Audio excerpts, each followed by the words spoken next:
इन हवाले से तव्हांखे ॿुधाईंदा हलूं त कराची पुलिस क्लिफ्टन में बोर्ड मुतासिर नींगरी जे अॻवानी इज्तमाही लॾालुट वारे केस में ॿिनि जवाबदारनि खे गिरफ़्तार करे वरितो आहे। इन हवाले सां additional IG police Javed Alam ओढो आवाज़ TV जे रिपोर्टर आमिर सुप्रो सां ॻाल्हि ॿोल कई आहे।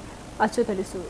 नाज़रीन, कुछ ॾींहं पहिरियां जेको क्लिफ्टन वारे इलाइक़े में वाक़ियो पेश आयो, बोर्ड मुतासिर 9 सालनि जी नीगरी सां जेकी इज्तमाही ॾाढाई कई वई, तालुक़ शिकारपुर सां हुयो ऐं उहो बोर्ड मुतासिर पुलिस पारां दावा कई वई आहे त 72 कलाकनि जे अंदरि उन्हनि जा जेके मरकज़ी 2 मुलज़िम आहिनि उन्हनि खे गिरफ़्तार कयो वियो आहे। हींअर असां सां गॾु एडिशनल IG जावेद आलम ओढो साहब मौजूदु आहे।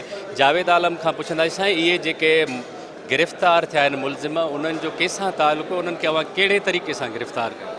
बिल्कुलु वॾी महिरबानी तव्हांजी। ही जीअं तव्हां ॿुधायो त एतिरी मासूम नंढड़ी सां अहिड़ी बेदर्दी सां इंसान न बल्कि हैवान नुमा इंसान ई इहो कमु करे सघे थो। तंहिंजे करे जल्दी सां असां टीम ठाहीसीं। DIG साउथ खे मां डायरेक्शन ॾिनी त टीम ठाहे, जंहिं ख़ासि तौर ते SSP साहिबा जे असांजी इन्वेस्टिगेशन ज़ाहिदा जो वॾो रोल रहियो। हिन में टेक्निकल टीम सां पहिरियां असां फुटेजिस वग़ैरह हासिलु कया, जंहिंमें गाॾी आइडेंटिफाई थी वई ऐं गाॾी खां पोइ असां क्रिमिनल सां ई पहुतासीं ऐं उन्हनि खे हिक खे कराची मां उन राति ऐं ॿिए खे असां टंडोवाला यार मां बग़ैर कंहिं टाइम जे लॉस जे गिरफ़्तार करे वरितो। केस ट्रेस बि थी वियो, मेन मुलज़िम बि पकड़िजी विया।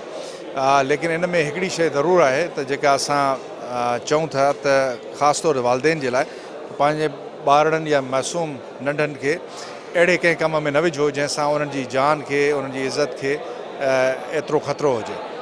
जीअं त हू पिनण जो कमु जेको पीउ माउ जी मर्ज़ी सां कनि पिया, त इहो मुंहिंजे ख़्याल में मुंहिंजी गुज़ारिश इहा ई हूंदी त इन ते असां एक्शन बि खणंदासीं क़ानूनी जेको आहे, पर गुज़ारिश इहा हूंदी त इन में ख़ासि तौर ते पेरेंट्स जेके आहिनि उहे इन में पंहिंजो रोल अदा कनि ऐं इहो थियणु न ॾियनि। सर, कीअं था सम्झो हीअ पूरी सिंध सदमे में हुई? वज़ीर आला सिंध, IG साहब, यकीनन ब्लाइंड केस हुयो, हीअ जेको पुलिस जी वॾी कामयाबी सम्झो था? अल्लाह जे फज़ल सां बिल्कुलु कामयाबी आहे ऐं पुलिस जो मोराल बि ॾाढो बूस्ट थियो आहे। CM साहब उन ई वक़्तु इमीडिएटली इन जो नोटिस वरितो हुयो, उनखां बाद IG साहब वरितो ऐं उनखां पोइ इहा टीमियूं ठहियूं बग़ैर कंहिं वक़्त जे ज़ियान जे। ऐं plus even Sindh high court बि इन जो कॉग्निसेंस वरितो। लेकिन अल्लाह जे फज़ल सां पुलिस जी एफर्ट सां ऐं तव्हांजनि भाइरनि जी ऐं शहरनि जी दुआउनि सां सिंध पुलिस आख़िर में सुरख़ुरू थी। सर, ज़्यादती जो निशानो गाॾी में बणायो वियो? बिल्कुलु गाॾी में बणायो पियो, हुनखे ॿी जाइ ते रिलोकेट कयो वियो जेका दो दरिया जे क़रीब जो एरिया हो ऐं उते गाॾी में छोकिरी सां नंढी ॿार सां ज़्यादती कई वई। वरी आख़िर हिन खे वापसि इते ई छॾियो वियो, जिथां खां पोइ असां गाॾी इहा मूवमेंट दौरान पोइ ट्रेस कई, CCTV जे ज़रिए असां पहुता। ॿाहिरि के हादसो वॾो हुयो ऐं अंदोनाक हुयो, लेकिन अल्लाह जे फज़ल सां कलील अरसे में ई असां हल कयो। वॾी महिरबानी।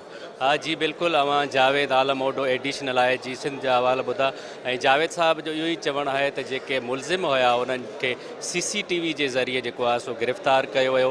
हिकिड़ो टंडोवाला खां गिरफ़्तार कयो वियो ऐं उहे जेके 2 मुलज़िम हुया उन्हनि दो दरिया जे तरफ़ वञी जेको आहे सो 9 सालनि जी जेकी नींगरी उन सां गाॾी सां ई ज़्यादती कई ऐं उनखां बाद में वरी वापसि जेको आहे अब्दुल्ला शाह जे बाज़ार जेकी आहे उनजे भरिसां छॾियो वियो। ऐं यकीनन एडिशनल IG जावेद आलम ओढो जो इहो ई चवणु आहे त हीउ जेको ब्लाइंड केस हुयो, 72 कलाकनि में जेकी पुलिस मुलज़िम पकिता आहिनि, इहा पुलिस जी वॾी कामयाबी आहे। जी।